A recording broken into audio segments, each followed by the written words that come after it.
ಎಲ್ಲರಿಗೂ ನಮಸ್ಕಾರ. ನನ್ನ ಚಾನಲ್ಗೆ ಸ್ವಾಗತ.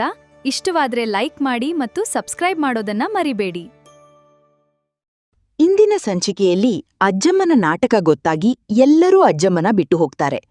ಕ್ವಾಟ್ಲೆ ಹೇಳ್ತಾನೆ, ಈ ತರಹದ ನಾಟಕ ಮಾಡೋದೇ ಬೇಡವಾಗಿತ್ತು ಅಂತ. ಹೊರಗಡೆ ವಿದ್ಯಾ, ಅಮ್ಮ, ರತ್ನ ಹೇಳ್ತಾರೆ, ನೀನು ಶಾನೆ ದುಡುಕಿ ಮಾತಾಡಿ ತಪ್ಪು ಮಾಡಿದ್ದೆ. ಗಂಡಸು ಅಂದುಮೇಲೆ ಒಂದು ಮಾತು ಹೇಳ್ತಾರೆ, ಮೇಲಾಗಿ ಅವ್ವ ಅವರು ನಿಮ್ಮಿಬ್ಬರ್ನೂ ಒಂದು ಮಾಡಕ್ಕೆ ಎಷ್ಟೊಂದು ಕಷ್ಟಪಟ್ಟೋರೆ. ನೀನೇ ಉಸಿ ತಾಳ್ಮೆ ತಗೊಂಡು ಅನುಸರಿಸ್ಕೊಂಡು ಹೋಗ್ಬೇಕಿತ್ತು ಕಾಣಲ್ಲ ಅಂತ ರತ್ನ ಹೇಳ್ತಾರೆ. ನೋಡಮ್ಮ, ಬಡತನ ಆದ್ರೆ ಕಷ್ಟ ಅನುಭವಿಸ್ಬಹುದು. ಆದ್ರೆ ಊರವರು ಮುಂದೆ ನನ್ಮೇಲೆ ಅನುಮಾನಪಟ್ಟು ನನಗೆ ಅವಮಾನ ಮಾಡಿದ್ರು. ಅದನ್ನು ಹೇಗಮ್ಮ ಸಹಿಸ್ಕೊಳ್ಳೋದು ಅಂತ ವಿದ್ಯಾ ಹೇಳ್ತಾಳೆ. ನಮ್ ಕಡೆಯಿಂದ ತಪ್ಪಾಗಿದೆ ಕಣವ್ವ ಅಂತ ರತ್ನ ಹೇಳ್ತಾರೆ. ನಾವು ತಪ್ಪು ಮಾಡಿಲ್ಲ ಅಂತ ಹೇಳ್ತಾ ಇಲ್ಲ, ಆದರೆ ನಾವು ಎಷ್ಟೋ ಕಿತ ಅದಕ್ಕೆ ನಾನು ಕ್ಷಮೆ ಕೂಡ ಕೇಳಿದ್ದೀನಿ ಅಂತ ವಿದ್ಯಾ ಹೇಳ್ತಾರೆ. ಆದರೆ ನೀವಿವತ್ತು ಅವ್ರ ಕಾಲಿಗೆ ಬಿದ್ದು ಕ್ಷಮೆ ಕೇಳಿದ್ರೂ ಕೂಡ ಅವರು ಕ್ಷಮಿಸಿಲ್ಲ ಅಂದರೆ ನಾನು ಎಷ್ಟು ತಾಳ್ಮೆ ಅಂತ ತಗೊಳ್ಬೇಕು ಅಂತ ವಿದ್ಯಾ ಹೇಳ್ತಾಳೆ. ನೋಡಿ, ನಾನು ಅವತ್ತು ಕೇಳಿದ್ದೀನಿ, ಇವತ್ತು ಅದೇ ಮಾತು ಹೇಳ್ತಾ ಇದ್ದೀನಿ. ಕೋರ್ಟಲ್ಲಿ ನಾನು ಮಗುವಿಗೆ ಅಪ್ಪ ಬೇಕು ಅಂತ ಹೇಳಿದ್ನೆ ಹೊರತು ನನಗೆ ಗಂಡ ಬೇಕು ಅಂತ ನಾನು ಎಲ್ಲೂ ಹೇಳಲಿಲ್ಲ ಅಂತ ವಿದ್ಯಾ ಹೇಳ್ತಾಳೆ. ನೋಡಿ ಅಮ್ಮ, ಇನ್ಮೇಲೆ ನನಗೆ ಆ ರೀತಿಯೆಲ್ಲ ಹೇಳಬೇಡಿ, ನಾನು ಯಾವತ್ತೂ ಕೂಡ ಬದಲಾಗೋದಿಲ್ಲ ಅಂತ ವಿದ್ಯಾ ಹೇಳ್ತಾಳೆ. ಆಗ ಸರು ಹೇಳ್ತಾಳೆ, ನೋಡು ಅಜ್ಜಮ್ಮ ನಿನಗೋಸ್ಕರ ಅಷ್ಟೆಲ್ಲ ಮಾಡ್ತಾ ಇದ್ದಾರೆ, ಅವ್ರ ಮುಖ ಆದರೂ ನೋಡಿ ನೀನು ಸ್ವಲ್ಪ ತಾಳ್ಮೆ ತಗೊಂಡು ಮಾತಾಡಬೇಕಿತ್ತು ಅಂತ ಹೇಳ್ತಾಳೆ. ಆಗ ವಿದ್ಯಾ ಹೇಳ್ತಾಳೆ, ಸರು ನಿನಗೆ ಇದೆಲ್ಲ ಮಾತಾಡುವಂಥ ವಯಸ್ಸಲ್ಲ, ನೀನು ಸುಮ್ಮನೆ ಇದ್ಬಿಡು ಅಂತ ಹೇಳ್ತಾರೆ. ಮನಸ್ಸಲ್ಲಿ ಎಷ್ಟು ನೋವು ಅನುಭವಿಸ್ತಾ ಇದ್ದೀನಿ ಅಂತ ನನಗೆ ಮಾತ್ರ ಗೊತ್ತು ಅಂತ ವಿದ್ಯಾ ಹೇಳ್ತಾನೆ. ವಿದ್ಯೆ ಹೇಳ್ತಾ ಇರಬೇಕಾದ್ರೆ ಹಿಂದ್ಗಡೆಯಿಂದ ಭದ್ರ ಬರ್ತಾನೆ. ಯೋಗ್ಯತೆ ನೋಡಿ ಸಂಬಂಧ ಬೆಳೆಸಬೇಕು ಅನ್ನೋದನ್ನು ನೀನು ನಿರೂಪಿಸ್ಬಿಟ್ಟೆ. ಆದರೂ ಕೂಡ ನಾನು ಅಪ್ಪಯ್ಯ ನಿನಗೆ ಎಷ್ಟೊಂದು ಮರ್ಯಾದೆ ಕೊಟ್ಟರು, ಆದರೆ ನೀನು ಊಟ ಮಾಡಿದ ಕೈ ಆರೋ ಮುಂಚೆನೇ ನೀನು ನಮಗೆ ದ್ರೋಹ ಮಾಡಿಬಿಟ್ಟೆ ಅಂತ ಭದ್ರ ಚೆಲುವನ ನೋಡಿ ಹೇಳ್ತಾನೆ. ಆಗ ಚೆಲುವ ಹೇಳ್ತಾನೆ, ನನ್ನಿಂದ ಶಾನೆ ತಪ್ಪಾಗಿದ್ದಾಳೆ ಅಂದರೆ ಅದಕ್ಕೋಸ್ಕರ ನಾನು ಶಿಕ್ಷೆನೂ ಕೂಡ ಅನುಭವಿಸಿ ಬಂದಿದ್ದೀನಿ, ಹಾಗೆ ನಿಮ್ಮ ಕಾಲಿಗೆ ಬಿದ್ದು ಕ್ಷಮೆನೂ ಕೂಡ ಕೇಳಿದ್ದೀನಿ. ಇನ್ನೂ ಅದಕ್ಕೆ ಮೇಲೆ ಏನಾದರೂ ಶಿಕ್ಷೆ ಕೊಡಬೇಕು ಅನಿಸಿದ್ರೆ ನೀವು ಅದನ್ನು ಕೊಡಿ, ನಾನು ಅದನ್ನೂ ಅನುಭವಿಸೋಕ್ಕೆ ರೆಡಿ ಇದ್ದೀನಿ ಅಂತ ಹೇಳ್ತಾನೆ. ನೀನು ಈಗೇನೋ ಹೇಳ್ತಾ ಇದೆಯಾ, ಆದರೆ ಒಂದು ವೇಳೆ ಅಪ್ಪಯ್ಯ ಏನಾದರೂ ಜೈಲಿಗೆ ಹೋಗುವಂಥ ಪರಿಸ್ಥಿತಿ ಬಂದಿದ್ರೆ ಏನು ಮಾಡೋದಿತ್ತು? ನನಗೇನಾದರೂ ತಲೆಗಿಲೆ ಕೆಟ್ಟು ಏನಾದರೂ ಮಾಡೋಕ್ಕಿಂತ ಮುಂಚೆ ದಯವಿಟ್ಟು ಇಲ್ಲಿಂದ ಹೊರಟೋಗ್ಬಿಡಿ ಅಂತ ಹೇಳ್ತಾನೆ. ಸರಿ, ನಾವಿನ್ನು ಹೊರಡ್ತೀವಿ ಅಂತ ಚೆಲುವ ಹೇಳ್ತಾನೆ. ಸರಿ ಆಯಿತು ಕಣವ, ನಾನು ಕೂಡ ಹೊರಡಬೇಕು ಅಂತ ವಿದ್ಯಾ ಹೇಳ್ತಾಳೆ. ಆಗ ರತ್ನ ಹೇಳ್ತಾಳೆ, ನೀನ್ಗೆಲ್ಲಿ ಹೋಗಬೇಕು ಅಂತ ಕೇಳಿದಾಗ ವಿದ್ಯಾ ಹೇಳ್ತಾಳೆ, ನಾನು ಕಾಲೇಜಿಗೆ ಹೋಗಬೇಕು ಅಂತ ಹೇಳ್ತಾಳೆ. ಇಷ್ಟೆಲ್ಲ ಆದಮೇಲೂ ನಿನಗೆ ಕಾಲೇಜ್ ಬೇಕಾ ಅಂತ ರತ್ನ ಕೇಳ್ತಾರೆ. ನೋಡು, ನನ್ನ ಭವಿಷ್ಯಕ್ಕೋಸ್ಕರ ನನ್ನ ಮಗುವಿಗೋಸ್ಕರ ಆದರೂ ನಾನು ಕಾಲೇಜ್ ಓದಿ ಒಳ್ಳೆಯ ವಿದ್ಯಾಭ್ಯಾಸ ಮಾಡಿ ನಾನು ಚೆನ್ನಾಗಿರಬೇಕು ಅಂತ ವಿದ್ಯಾ ಹೇಳ್ತಾಳೆ. ನೋಡಿ, ಅಮ್ಮಮ್ಮಂಗೆ ಈ ರೀತಿ ಆಯಿತು ಅಂತ ಗೊತ್ತಾಯಿತು, ಅದಕ್ಕೋಸ್ಕರ ನಾನು ಕಾಲೇಜ್ ಬಿಟ್ಟು ಬಂದೆ, ಇಲ್ಲಾಂದರೆ ನಾನು ಕಾಲೇಜನ್ನು ತಪ್ಪಿಸೋದೇ ಇಲ್ಲ ಅಂತ ವಿದ್ಯಾ ಹೇಳ್ತಾಳೆ. ಅಂದಾಗೆ ಅಜ್ಜಿಗೆ ಹುಷಾರಿಲ್ಲ ಅಂತ ಹೇಳ್ತಾ ಇದ್ರು ಅಲ್ವಾ, ಆದಷ್ಟು ಬೇಗ ಅವ್ರನ್ನ ಹಾಸ್ಪಿಟ್ಲಿಗೆ ಕರ್ಕೊಂಡೋಗಿ ತೋರಿಸು ಅಂತ ಹೇಳಿ ವಿದ್ಯಾ ರತ್ನನಿಗೆ ಹೇಳ್ತಾಳೆ. ಸರಿ, ನೀವೆಲ್ಲ ಹೊರಡಿ, ನಾನು ಹೊರಡ್ತೀನಿ ಅಂತ ಹೇಳಿ ವಿದ್ಯಾ ಹೇಳ್ತಾಳೆ. ಹಾಗೆ ಸರುನ ತಪ್ಪಿಕೊಂಡು ಸರು ವಿದ್ಯನ್ ಕೆನೆಗೆ ಮುತ್ತಿಟ್ಟು ಕಳಿಸ್ಬಿಡ್ತಾಳೆ. ಇಲ್ಲಿ ಶಿವರಾಮೇಗೌಡ ಎಲ್ಲರ ಜೊತೆ ಸೇರಿಕೊಂಡು ಮಾತನಾಡ್ತಿರ್ತಾರೆ. ಆಗ ಸಾವಿತ್ರಿ ಹೇಳ್ತಾಳೆ, ಆ ಕ್ವಾಟ್ಲೆ ಜೊತೆ ಸೇರಿಕೊಂಡು ನಮ್ಮಮ್ಮ ಈ ರೀತಿಯೆಲ್ಲ ನಾಟಕ ಮಾಡಿದ್ಲು ಅಂತ ಹೇಳ್ತಾ ಇರ್ತಾಳೆ. ಅವರಿಬ್ಬರನ್ನ ಒಂದು ಮಾಡೋದಕ್ಕೋಸ್ಕರ ನಮ್ಮಮ್ಮ ಸತ್ತಂಗೆ ನಾಟಕ ಮಾಡೋದು, ಅವಳಿಗೆ ಎಷ್ಟು ಧೈರ್ಯ ಇರಬೇಕು ಅಂತ ಸಾವಿತ್ರಿ ಹೇಳ್ತಾಳೆ. ಆಗ ಈಶ್ವರಿ ಹೇಳ್ತಾಳೆ, ಅತ್ತೆಗೆ ಇದೆಲ್ಲ ಬೇಕಿತ್ತ?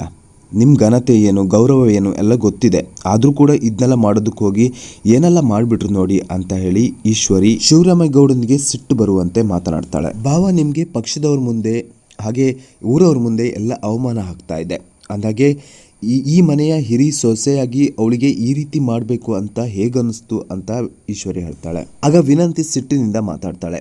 ಅಮ್ಮಮ್ಮ ಮಾಡಿರೋ ಈ ಕೆಲಸಕ್ಕೆ ಅವಳನ್ನು ಕತ್ತಿಸ್ಕಿ ಸಾಯಿಸಬೇಕು ಅನ್ನೋಂಥ ಮಾತನ್ನು ಆಡಬೇಕು ಅನ್ನೋಷ್ಟರಲ್ಲಿ ಸಿಟ್ಟಿನಿಂದ, ವಿನಂತಿ ಏನು ಮಾತಾಡ್ತಾ ಇದೀಯಾ, ನಾಲ್ಗೆ ಮೇಲೆ ಹಿಡಿತಾ ಇರಲಿ ಅಂತ ಶಿವರಾಮೇಗೌಡ ಹೇಳ್ತಾನೆ. ಆಗ ಚಿತ್ರ ಹೇಳ್ತಾಳೆ, ನೋಡಿ ಮಾವಯ್ಯ, ಈ ರೀತಿ ಹೈಕ್ಲ ಆಟ ಆಡಿದ್ರೆ ಯಾರಿಗೆ ತಾನೇ ಕೋಪ ಬರೋದಿಲ್ಲ ಹೇಳಿ ಅಂತ ಹೇಳ್ತಾಳೆ.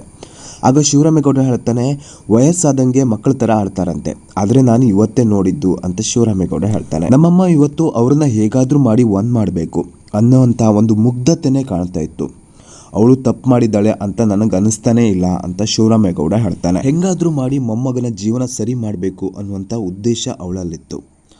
ಒತ್ತಾರನೇ ಅನಿಸ್ತಾ ಇತ್ತು, ಈ ಸುದ್ದಿ ಸುಳ್ಳಾಗಬಾರ್ದಾ ಅಂತ ಅನ್ನಿಸ್ತಾ ಇತ್ತು.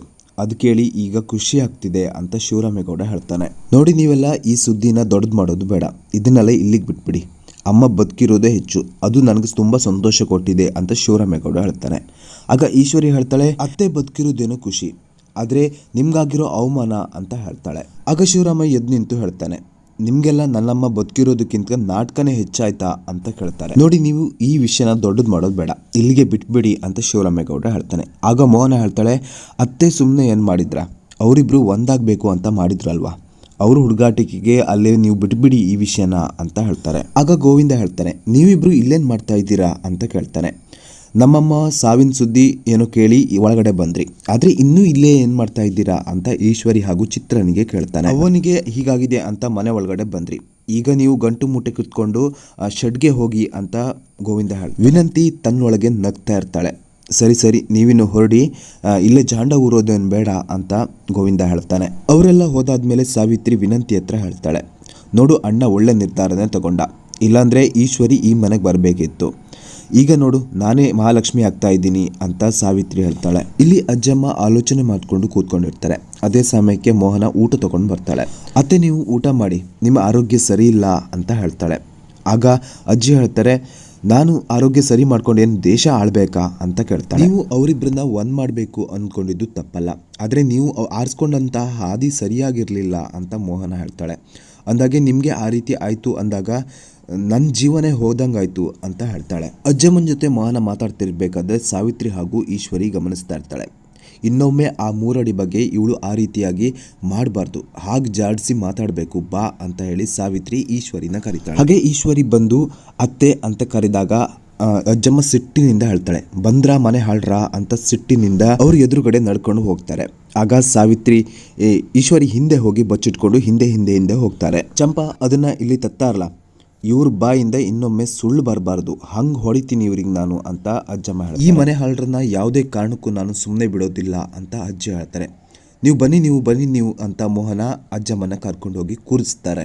ಅಲ್ಲ ಕಣಮ್ಮ ಅಂತ ಸಾವಿತ್ರಿ ಮಾತನಾಡ್ತಿರ್ಬೇಕಾದ್ರೆ ಅಜ್ಜಿ ಹೇಳ್ತಾರೆ, ನಾನು ಯಾವತ್ತೇ ನಿನಗೆ 20 ತೊಲೆ ಬಂಗಾರ ಹಾಗೆ ಮಂಡ್ಯದಲ್ಲಿ ಬಂಗ್ಲೆ ಕೊಡ್ತೀನಿ ಅಂತ ಅಂದಿದ್ದೆ ಅಂತ ಅಜ್ಜಿ ಹೇಳ್ತಾರೆ. ಅಮ್ಮ ನೀನು ಹೇಳಿದ್ದೆ, ನಿನಗೆ ನೆನಪಿಲ್ಲ ಅಷ್ಟೇ ಅಂತ ಸಾವಿತ್ರಿ ಹೇಳ್ತಾಳೆ. ನೋಡು, ನಿನಗೆ ಪೊರಕೆ ಕಿತ್ತೋಗೋ ಹೊಡಿತೀನಿ ಅಂತ. ನಿಮ್ಮ ತಲೆಗೆ ಆಸ್ತಿ ಹುಚ್ಚಿಡ್ತಿದೆ, ಅದು ನಿಮಗೆ, ಆದರೆ ನನ್ನ ತಲೆಗೆ ಏನೂ ಆಗಿಲ್ಲ, ಸರಿಯಾಗಿದ್ದೀನಿ ಅಂತ ಅಜ್ಜಿ ಹೇಳ್ತಾರೆ.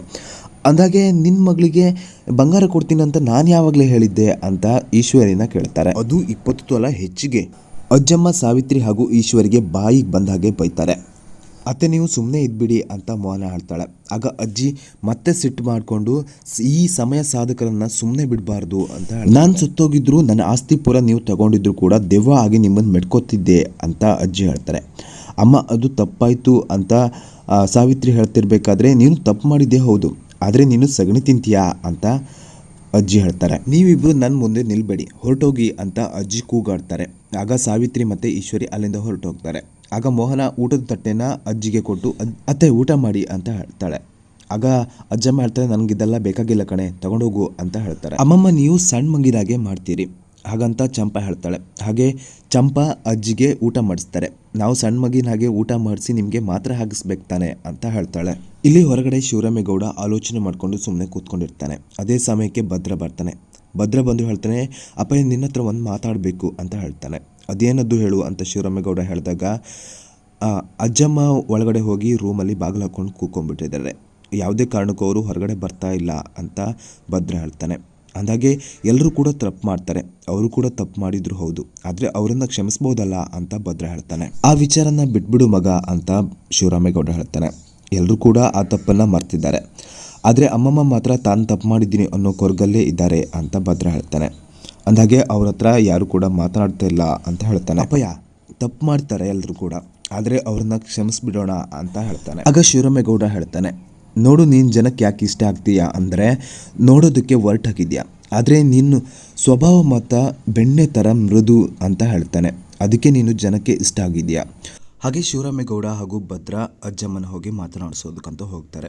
ಇಲ್ಲಿ ಅಜ್ಜಿ ಬೆಡ್ಗೆ ಒರ್ಗಿ ಸುಮ್ಮನೆ ಕೂತ್ಕೊಂಡಿರ್ತಾರೆ. ಶಿವರಾಮೇಗೌಡ ಅಳ್ತಾ ಹೇಳ್ತಾನೆ, ನೋಡು ನೀನು ಬದುಕಿರುವಾಗಲೇ ನಮ್ಮ ಕುಟುಂಬದಲ್ಲಿರುವಂಥ ಬಿರ್ಕನ್ನು ಸರಿಪಡಿಸೋದಕ್ಕಂತ ನೋಡಿದೆ, ಆದರೆ ನೀನು ಆರಿಸ್ಕೊಂಡಂಥ ದಾರಿ ಸರಿಯಾಗಿರಲಿಲ್ಲ ಅಂತ ಶಿವರಾಮೇಗೌಡ ಅಳ್ತಾ ಅಮ್ಮನ ಹತ್ರ ಹೇಳ್ತಾನೆ. ಅಂದಾಗೆ ನೀನು ಯಾವುದೇ ರೀತಿಯ ಯೋಚನೆ ಮಾಡಬೇಡ, ಎಲ್ಲ ಸರಿಯಾಗುತ್ತೆ ಅಂತ ಹೇಳ್ತಾನೆ. ನನ್ನ ಮೇಲೆ ನಿನಗೆ ಕೋಪ ಇಲ್ಲ, ಆದರೆ ನೀನು ಮಾಡಿರೋಂಥ ರೀತಿ ನನಗೆ ಸ್ವಲ್ಪ ಬೇಸರ ತರಿಸ್ತು, ಆದರೆ ನೀನು ಬದುಕಿದೆಯಲ್ವಾ, ಅದೇ ನನಗೆ ತುಂಬ ಖುಷಿ ಕೊಡ್ತಿದೆ ಅಂತ ಶಿವರಾಮೇಗೌಡ ಹೇಳ್ತಾನೆ. ನಿಮ್ಮ ಮೇಲೆ ಊರವರು 1000 ಮಾತಾಡಲಿ, ಅದ್ಯಾವುದು ನನಗೆ ಇಂಪಾರ್ಟೆಂಟ್ ಅಲ್ಲ, ನೀನು ಬದುಕಿದೆಯಲ್ವಾ ನನಗೆ ಅದೇ ಖುಷಿ ಅಂತ ಶಿವರಾಮೇಗೌಡ ಅಳ್ತಾ ಹೇಳ್ತಾನೆ. ಹಾಗೆ ಅಜ್ಜಮ್ಮನು ಕೂಡ ಜೋರಾಗಿ ಅಳ್ತಾ ಇರ್ತಾರೆ. ನೀನು ಬದುಕಿದೆಯಲ್ಲ ನನಗದೇ ಇಂಪಾರ್ಟೆಂಟು ಅಂತ ಹೇಳಿ ಶಿವರಾಮೇಗೌಡ ಅಳ್ತಾ ಅಮ್ಮನ ಮಡಿಲಲ್ಲಿ ಮಲಗ್ತಾನೆ. ಇಲ್ಲಿ ಈಶ್ವರಿ ಸುಭಾಷನ್ನ ಮನೆ ಒಳಗಡೆ ಕರ್ಕೊಂಡಿರ್ತಾಳೆ. ಆಗ ಸುಭಾಷ ಬಂದಿರೋದನ್ನು ವಿದ್ಯೆ ಗಮನಿಸ್ತಾಳೆ. ವಿದ್ಯೆ ಗಮನಿಸಿ ಈಶ್ವರಿ ಹತ್ರ ಹೇಳ್ತಾಳೆ, ಏನು ಅವನನ್ನು ಕರೆಸಿರೋದು ಅಂತ ಹೇಳ್ತಾನೆ. ಅವನು ಎಷ್ಟು ದಿನ ಅಂತ ಹೊರಗಡೆ ಇರ್ತಾನೆ, ಮನೇಲಿ ಇರಬೇಕಲ್ವಾ ಅಂತ ಈಶ್ವರಿ ಹೇಳಿದಾಗ, ಮಾವನ ಹತ್ರ ನಾನು ಹಿಂದೆ ನಡೆದಿರೋದಲ್ಲ ಸತ್ಯ ಹೇಳ್ತೀನಿ ಅಂತ ವಿದ್ಯೆ ಹೆದರಿಸ್ತಾಳೆ.